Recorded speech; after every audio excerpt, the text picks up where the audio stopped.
নমস্কার, 24 ঘন্টা আপনাদের স্বাগত। আপনাদের সঙ্গে রয়েছে আমি কুনাল। এক ঠিকা শ্রমিকের মৃত্যু ঘিরে উত্তেজনা আগরপাড়ার টেক্স ম্যাকো কারখানায়। গতকাল সন্ধ্যে থেকেই কারখানার গেটের সামনে বিক্ষোভে সামিল মৃতের পরিবার এবং সুকুমার জানা নামে ওই শ্রমিকের পরিবারের দাবি যে 4 লক্ষ টাকা ক্ষতিপূরণ না পেলে কারখানার গেটের সামনে থেকে দেহ সরাবেন না তারা। আমরা এই বিষয় নিয়ে আরো বিস্তারিতভাবে জানবো। আমাদের প্রতিনিধি অনন্ত চট্টোপাধ্যায় আমাদের সঙ্গে রয়েছেন। অনন্ত, গতকাল থেকেই কিন্তু আজ পর্যন্ত এখনো পর্যন্ত শ্রমিকের মৃতদেহ এখনই কারখানার বয়লার ডিপার্টমেন্টে পড়ে রয়েছে। কর্মরত অবস্থায় সুকুমার জানা 45 বছর বয়স, আগরপাড়ার বাসিন্দা। সে গতকাল মারা যায়। এরপরে শ্রমিকরা তার মৃতদেহ নিয়ে বিক্ষোভ দেখাতে শুরু করে। তাদের দাবি যে মৃতের পরিবারের একজনকে চাকরি দিতে হবে আর তাকে 4 লক্ষ টাকা দিতে হবে। এই অনাদ না দিলে তারা এই মৃতদেহ তারা সরাবেন না।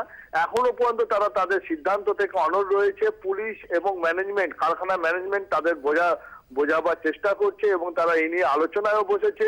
শ্রমিকরা তারা এই মুহূর্তে তারা যেটা হুমকি দিচ্ছে যে তারা যতক্ষণ এই মৃতদেহ তারা পাওনা গন্ডা তারা ঠিক মতো না পাবে এবং তাদের ক্ষতিপূরণ যতক্ষণ কোম্পানি না দেবে ততক্ষণ তারা কাজেও পর্যন্ত যোগ দেবে না। সকাল থেকেই কিন্তু উৎপাদন বন্ধ আছে আগরপাড়া টেক্সমেকো ইউনিটে।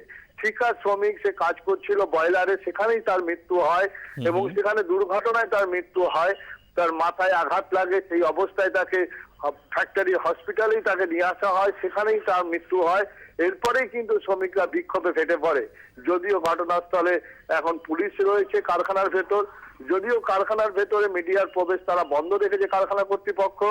মিডিয়ার সাথে তারা কথা বলতে চাইছে না। আমরা বহুবার তারা ম্যানেজমেন্টের সাথে কথা বলার চেষ্টা করেছি যে তারা কি কম্পেনসেশন দেবেন বা শ্রমিকদের কি বলবেন, কিন্তু তারা তাদের পক্ষ থেকে আমাদের এখনো তারা কোনো কথা বলতে চাননি।